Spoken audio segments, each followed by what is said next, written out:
میکنید توی تاریکی چه موجوداتی زندگی میکنن؟ 10 راز، 10 کابوس، 10 فولکلور ایرانی. کدوم یکی از این موجودات الان پشت سرتون ایستادن؟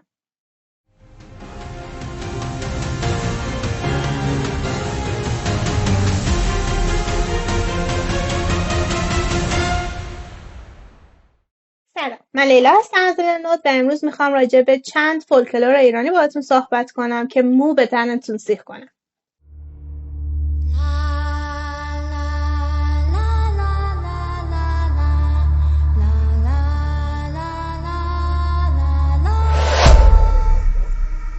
توی دل کویر داری قدم برمیداری که صدای یه گریه رو میشنوی. برمیگردی پشت سرت رو نگاه میکنی و بین شنا یه زنی رو میبینی که با لباس سیاه ایستاده. هر بار که قدم برمیداری و برمیگردی پشت سرت رو نگاه میکنی میبینی اون زن دقیقاً پشت سرت ایستاده. تا صبح قدم برمیداری یا قدم برمیداری، اما بعد اون دیگه هیچ کس ازت خبری نداره. این داستان عروس سیاه کویره. کویره؟ نزدیکای ماست نه؟ اتفاقاً این فولکلور مختص منطقه کویر لوط و مرنجاب ایرانه. عروس سیاه یه زن قد بلنده که یک عبای مشکی رنگ پوشیده. صورت نداره، یا اگه صورت داره اونو پشت یک تور پوشونده.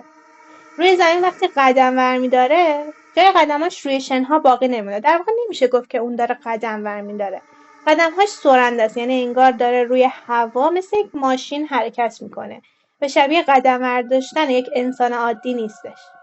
قدرت‌هاش اینه که وقتی قربانی برمیگرده و بهش نگاه میکنه باعث ایجاد سرگیجه، توهم، هذیان میشه و باعث میشه قربانی توی اون مکان گم بشه. منظورمون از مکان همون بیابونه.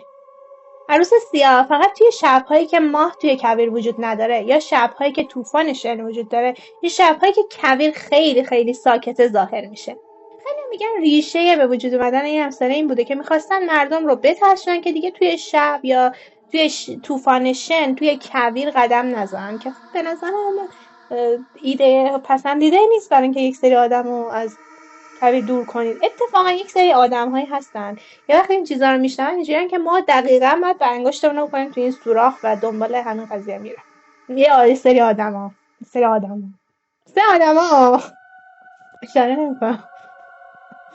فولکلورها معمولاً توی جاهای مختلف یه سری شباهت‌هایی با هم دیگه دارن و همین عروس سیاه هم توی جاهای دیگه از دنیا یه سری فولکلور مشابه ازش هم وجود داره، مثل فولکلور لا لیورونا که توی آمریکای لاتین هستش که به زن سوگوار کنار آبها هم معروفه، و فولکلور بعدیمون گوست براید هستش که توی شرق آسیا معروفه.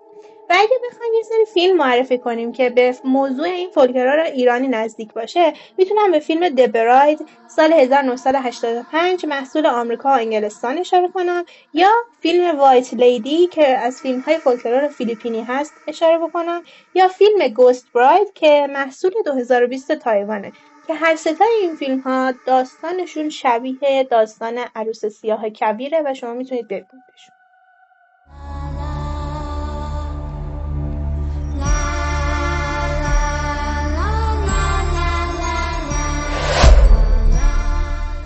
فکر کن توی جنگل مه گرفته تنهایی و دنبال شاخه‌های نازک میگردی. میخوای آتیش روشن کنی. یه صدایی میشنوی از پشت بوته‌ها، یه موجود ریزه میزه که بدن شبیه بدن تنه خیس درختانه میاد بیرون و میگه بیا اینجا با هم بازی کنی. و تو هر وری میری، هر طرفی میری، نمیتونی از دست اون موجود فرار کنی، چون اون همیشه پیداش میشه. وقتی بالاخره دمدمای صبح راه خروجتو از جنگل پیدا میکنی، با خودت مدام میگی هنوز پشت سرمه. این داستان بنماری توی جنگل‌های گیلانه. این موجود یک موجود ریز اندامه. قدش رو میشه اندازه کودک یا حتی کوچیکتر در نظر گرفت. پوستش سبز یا قهوه‌ایه، همونطور که گفتم شبیه تنه خیس درختانه. انگشتاش یعنی دستاش 3 تا انگشت داره و چشماش زرده. دهنش پر از دندونه و دندوناش نامنظم قرار گرفته. هدفش چیه؟ کلا بچه آرومیه، یعنی هدف خاصی نداره، فقط دوست داره باهاتون بازی کنه که تو جنگل گم بشین و دیگه نتونین راه خروج رو پیدا کنین. احتمالاً هم به خاطر اینه که یه ذره تنها و دوست داره برای خودش دوست پیدا کنه و دوست داره که شما تو اون جنگل گم بشید تا همیشه پیشش بمونید. یعنی بیایم از جهت خوبش به داستان نگاه بکنیم. اگه اسمش رو صدا کنید فرار میکنه، یعنی خجالتیه فکر میکنم، یعنی دوست نداره با اسمش صدا کنید، دوست داره فقط خودش شما رو صدا کنه. معمولا هم صبح زود یا دمدمای غروب زمانی که بیشتر مه سنگینه پیداش میشه. خیلی هم میگن ریشه به وجود اومدنش اینه که مثلا توی زمان مه توی جنگل نرن بچه‌ها و اونجا گم نشن، یا اینکه میخواستن یه سری اتفاقات عجیبه که توی جنگل اتفاق میافتن توجیه کنن، برای همین این افسانه به وجود اومده. مشابه جهانی این افسانه میتونیم به افسانه لشی توی فولکلور اسلاو اشاره بکنیم، یا افسانه الوکس توی مایاها، یا برخی از افسانه‌های فولکلور ژاپنی به اسم تنگو ها اشاره بکنم. فیلم هایی که میتونیم مشابه این داستان رو درش ببینیم فیلم پنز لیبیرینز توی سال 2006 محصول مشترک اسپانیا و مکزیکه، فیلم ترول هانتر توی 2010 محصول نروژ ساخته شده و The Spiderwick Chronicles 2008 آمریکا.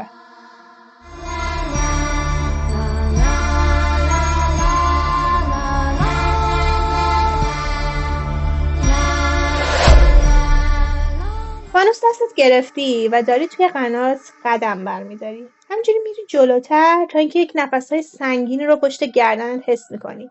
برمیگردی و یه پیرمردی رو میبینی که ازت میپرسه اینجا خونه کیه، و بعدش با نفسهاش فانوستو خاموش میکنه.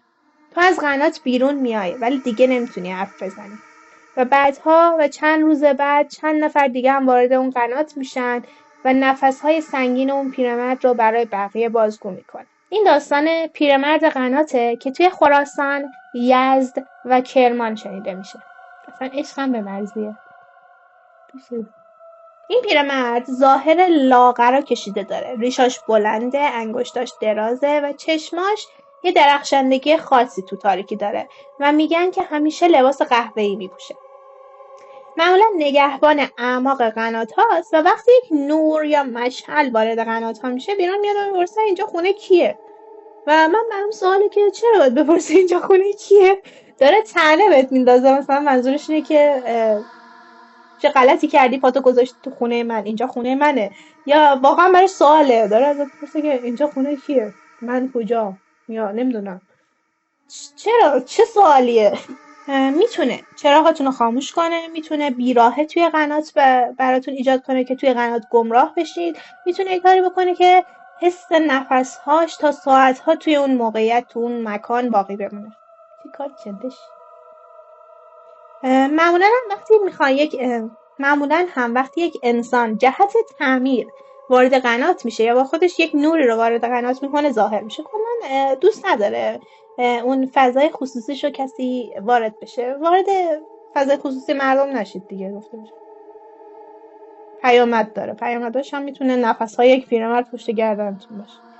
ریشه به وجود من این فولکلور میتونه این باشه که قنات‌ها توی این 3 مکانی که بهتون گفتم یه سری مکان‌های مرموز و خطرناکی بودن و مرگ و میرهای درشون اتفاق میافتادن که مردم می‌خواستن مرگ و میر رو توجیه بکنن. و همچنین یک موجودی به اسم نگهبان آب وجود داشته که توی اون منطقه قداست داشته و ممکنه که این رو هم برای همون موجود نگهبان آب به وجود آورده باشه. مشابهش رو میتونیم به موجود کاپا که توی فولکلور ژاپن هستش و نگهبان آبه و غارهاست اشاره بکنم، و همچنین ارواح تونل ها و چاه ها توی فولکلورهای ترکی و اسکاتلندی.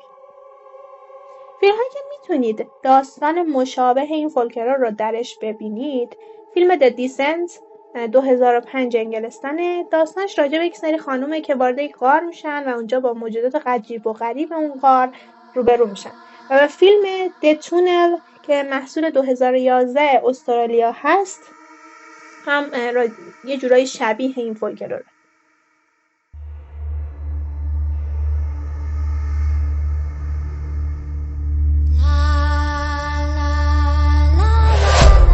پدرت از خونه رفته بیرون و تو خونه تنهایی، شبه و داخل حیاطتون یه چاه وجود داره. نگاهت که به چاه میافته میبینی که یک موجودی داره از اون چاه بیرون میاد. نزدیک چاه میشی تا ببینی چه خبره، چه چیزی داره از اون تو میاد بیرون، که من نمیفهمم تو چرا باید نزدیک چاه بشی، ولی حالا نزدیک چاه میشی تا ببینی اون تو چه خبره. اون موجود موهاتو میگیره و سعی میکنه تو رو بکشه پایین. خودتو با تلاش فراوان نجات میدی و داخل خونه میشی. هر بار که به چاه نگاه میکنی میبینی که اون دختر با موهای آویزونش داره از توی چاه بهت نگاه میکنه. این داستان دختر چاهه. این فولکلور خراسان هستش. ظاهر این فولکلور یا ظاهر این موجود، یک دختر با موهای خیلی بلنده، گاهی به 2 یا 3 متر هم میرسه موهاش. چهرهش عمدتاً توی تاریکی پنهونه و فقط دستهای سفید و رنگ پریده و سردش معلومه. معمولا وقتی کسی نزدیک چاه میشه اون خودشو نشون میده و با موهاش و ناله کردن سعی میکنه توجه اون شخص رو جلب کنه. لمسش سرد و منزجر کننده است و باعث میشه حس سقوط بهت دست میده و حتی گاهن هم تلاش میکنه با کشیدن موهای اون فرد رو به درون چاه بکشه. حس لمس دستاش تا ساعتها روی بدنت باقی میمونه. ریشه احتمالی این فولکلور رو برای این میگن که چاه‌ها چون مکانهای خطرناکی بودن تصمیم گرفتن یه داستانی رو بسازن که از نزدیک شدن کودکان به چاه‌ها جلوگیری کنن. منم میترسم این داستانا، نمیدونم حالا کودکان چه تصمیمی برای زندگیشون میگیرن، نمیدونم. مشابه جهانی این فولکلور رو اگه به فیلم ترسناک دیدن علاقه داشته باشید میتونیم به فیلم ترسناک رینگ که 2 ورژن آمریکایی و ژاپنی داره اشاره کنیم که اسم این موجود توی فرهنگ ژاپنی سادوکو هستش. دوست دارید که داستان مشابهی از این فولکلور رو ببینید میتونید این فیلم رو ببینید، یا فیلم سادوکو ورسس کایاکو که محصول 2016 ژاپن هستش رو هم بر مبنای این فولکلور ساخت. این حجم از شباهت به اون فیلم ترسناک بعیده، یعنی اینکه 2 منطقه از جغرافیایی خیلی از هم فاصله دارن 2 تا فولکلور شبیه هم داشته باشن، خیلی برای من جذابه، ولی در این حال هم جذاب نیست. یعنی ممکنه که یک همچین چیزی واقعا وجود داشته که اینا همچین فولکلوری رو به وجود آوردن.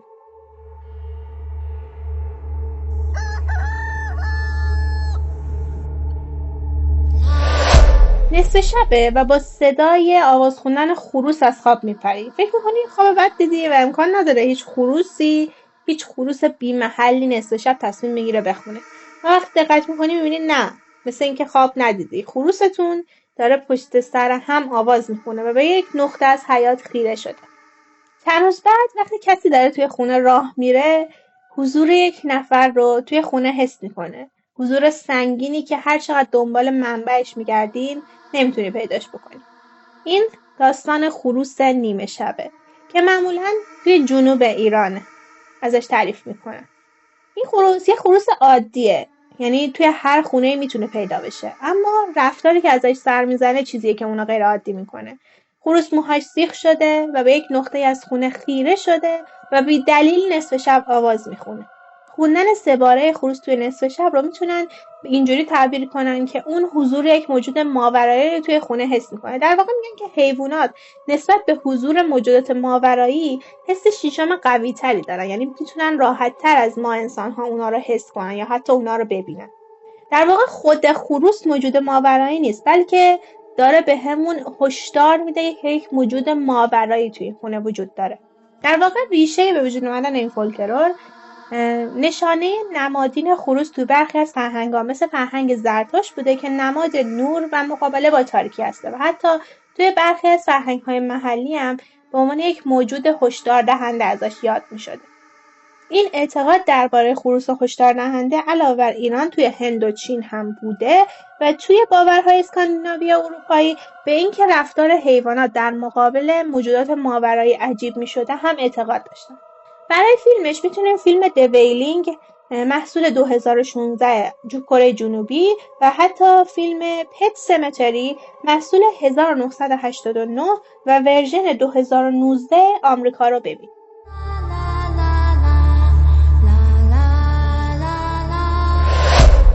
توی حموم تنهایی و کم کم داری خودتو جمع جور میکنی که از حموم خارج بشی. یه نور چراغ کمسو هم گوشه حموم وجود داره که فضا رو روشن کرده. یهو صدای قدم‌های خیس یک نفر رو میشنوی. برمیگردی پشت سرت رو نگاه میکنی، یک زن رو میبینی که تو چشات نگاه میکنه و میگه نباید به من نگاه میکردی. از فرداش دیگه نمیتونی راحت بخوابی چون همش حس میکنی یک نفر دنبالته. این داستان زن پستوی حمام که توی کاشان، یزد و تبریز وجود داره. هرچی هم هست مال یزد. این موجود از دور شبیه یک زن عادی به نظر میرسه، اما یک زن عادی نیست. پوستش خیلی سفیده و هنگامی که دیده میشه چهرش کشیده است و دهانش باز و پهنه و چشماش سفیدی نداره، معمولا یه حفره خالی. بینیش محوه و پاهاش غالبا توی مهه، یعنی روی زمین قدم ور نمیداره، انگار روی هوا داره سر میخوره. معمولا وقتی افراد تنها توی حموم هستن ظاهر میشه و توی اتاقهای تاریک و پستوهای تاریک هم حضور داره. وقتی باهاش مواجه میشی و به چشاش مستقیم نگاه میکنی باعث دیوانگی موقت و هذیانگویی موقت میشه. و کلا هدفش از اینکه با قربانیاش مواجه میشه این نیست که اونا رو بکشه، فقط دوست داره اونا رو بترسونه و تو دلشون یک رعب و وحشت ایجاد بکنه. یه ذره از اینم شیطنت دوست داره وگرنه هدف خاصی نداره. معمولا بعد از نیمه شب یا وقتی نور چراغ کمه ظاهر میشه و احتمالاً به خاطر فضاهای تاریک و مه‌آلود حموم‌های سنتی یا ترس از تنهایی که توی مکان‌های محصور بوده و اینکه توی گذشته مردم رو از تنها بودن دور می‌کردن به وجود اومده.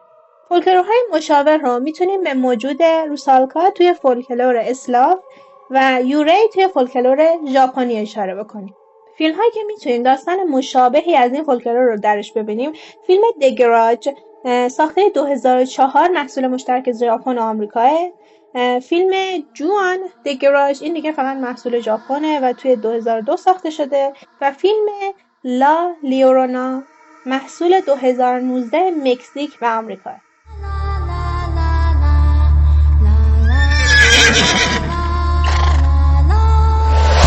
نصف شب توی خواب و بیداری با صدای سم اسب از خواب بیدار میشی. از پنجره بیرون رو نگاه میکنی.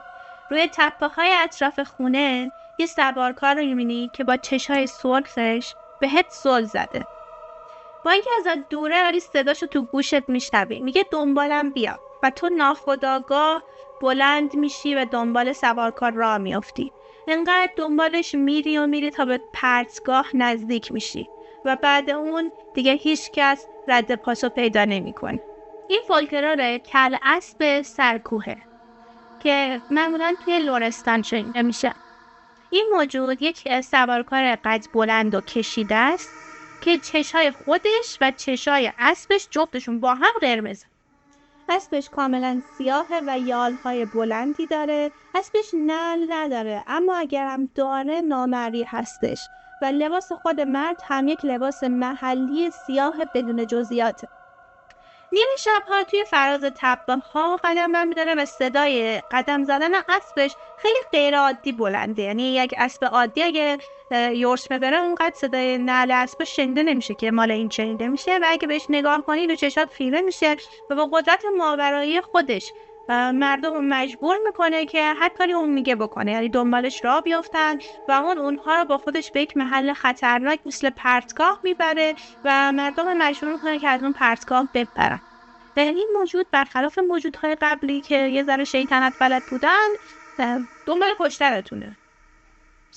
خلاصه‌شو بگم اینه که میگن ریشه احتمالی به وجود اومدن این موجود ماورایی این بوده که اسب توی فرهنگ لرستان خیلی قداست داشته و این قداستش اومده با داستان‌های جنی و ماورایی ترکیب شده. مشابه جهانیش رو میتونیم به افسانه دولاهان ایرلندی، سوار شبحی یا افسانه وایلد هانتمن آلمانی و اساطیر سوارکاران شبحوارانه تو فرهنگ‌های مختلف اشاره بکنیم. یعنی از این نوع افسانه ما توی تقریبا هر فرهنگی داریم.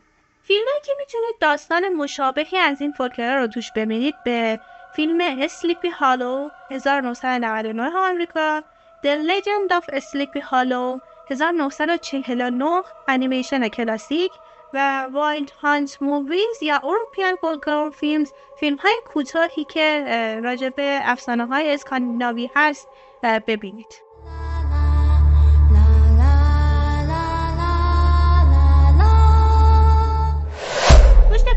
کامیون نشستی و توی شب داری با خیال راحت رانندگی میکنی. میای به آینه سمت چپ نگاه بندازی که میبینی یه موجودی داره همراستا با ماشینت کنارت میدوه. به تو میگی که من سوار کامیونم، از زمین فاصله دارم، تو چجوری داری کنار من میدوی؟ من دارم تو شیشه میبینم.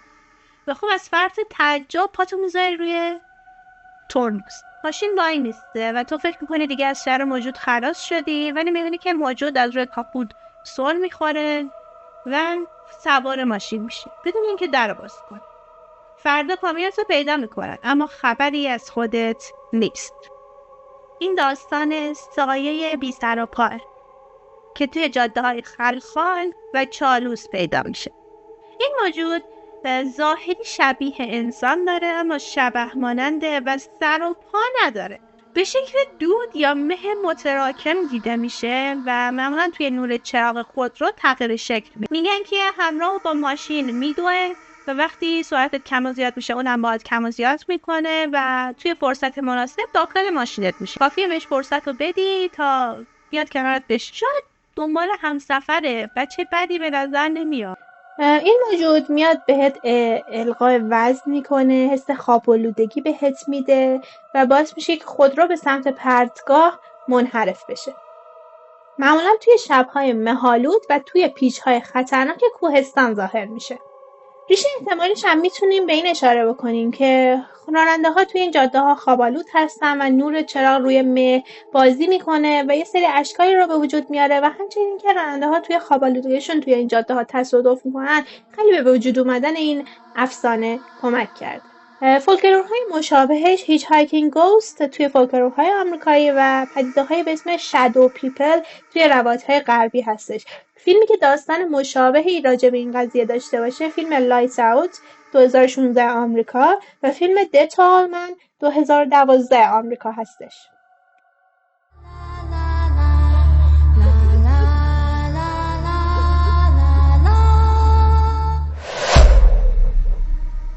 روی پل خلوت برای خودت استادیو خلوت کردی تا سیگار بکشی و هیچ کس دیگه اون اطراف نیست. بین مه یه زنی رو میبینی که بهت نزدیک میشه. ازت میپرسه اسممو میخوای بدونی و تو با کنجکاوی جواب میدی آره. بعد اون توی گوشه و کنار خونت صدای گریه‌شو میشنوی. هر چقدر به اون گوشه نزدیکتر میشی صدا شدت میگیره و میفهمی که نباید ازش اسمشو میپرسیدی. این داستان عروس 40 شب توی نیشابور یا خوچانه. این موجود با لباس سفید عروس کهنه، چهره رنگ پریده گاهن بدون چهره، موهاش خیس و غبارآلوده و قدمهاش بدون صدا هستش. معمولا پس از 40 شب طوفانی ظاهر میشه، آروم حرکت میکنه، پشت به کسی نمیگرده، یعنی پشت به کسی قدم بر نمیداره و اگه کسی ازش اسمشو بپرسه اونجاست که نفرین گریبان گیرش میشه. باعث تعقیب صوتی و طولانی مدت اون کسی میشه که اسمشو پرسیده، یعنی باعث اختلال خواب میشه و باعث هذیان‌گویی اون طرف میشه. معمولا پس از 14 یا 40 شب بعد از طوفان به وجود میاد. چون عدد 40 توی نمادهای ایرانی نماد تطهیر هستش احتمالاً این رو براش گذاشتن و ریشه احتمالی به وجود اومدنش همون باورهای چله نشینی ایرانی‌ها هستش که با مرگ و سوگ عروس‌های ناکام ترکیب شد. مشابه جهانیش به وایت لیدی توی اروپا و ویپینگ براید توی مکزیک و گوست براید توی فرهنگ فولکلورهای ژاپنی یا آسیای شرقی هستش.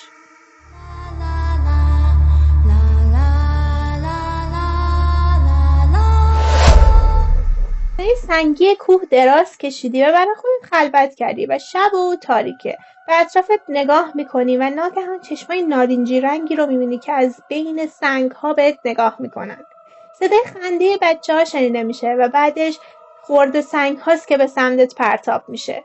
فرار میکنی و از اونجا دور میشی اما روی دستات بوی زغال باقی میمونه. این موجودات قد کوتاه که غالباً حدود 1 متر یا کمتر از 1 متر هستن تقریباً نارنجی رنگی دارن و توی تاریکی مخفی میشن و معمولاً هم فقط چششون دیده میشه، یعنی هیچ نظری راجع به بدنشون وجود نداره. این موجودات بازیگوش و شرونن، به سمت چوپانا و رهگذرایی که از کوهستان رد میشن سنگ پرتاب میکنن و کلا فکر میکنم هدفشون فقط بازی و شوخی باشه و هیچ هدف خاص دیگه ای ندارن. میخوان فقط شیطونی بکنن. خنده کودکانه دارن و بین شکاف سنگ ها ناپدید میشن. معمولا گله ها رو میترسونن و با انسان ها تماس مستقیم پیدا نمیکنن و سعی میکنن ازشون دور بشن، اما توی دل انسان ها اضطراب رو ایجاد میکنن. ریشه احتمالی به وجود اومدنش میتونیم به این گفته بشه که معمولا حیوانات توی تاریکی و توی نور ما انعکاس چشمشون نارنجی رنگ میشه و ممکنه رهگذران حیوانات رو با این موجودات اشتباه گرفته باشن و اینکه کودکان توی اون دوردست ها بازی کنن و صدای لغزندگی سنگ ها توی کوهستان شنیده شده باشه باعث به وجود اومدن این فولکلور شده. مشابه جهانی این فولکلور به گابلین ها که فکر کنم معروف ترین فولکلور از این مدل باشه که توی انیمیشن فروزن هم فکر کنم دیده باشیمش. اونا گابلین بودن دیگه.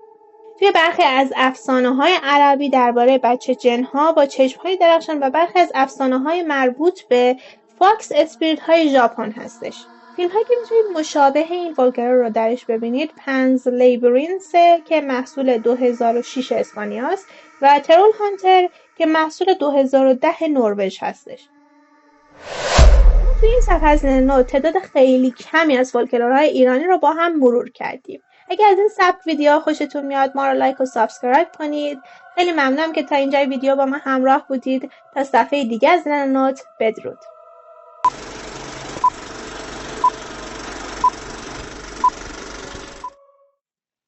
هرچی هم هست مال یزده. نه خیرم، تو گیر سپیچ دادی به یز، هرچی از تو یز پیدا کردی.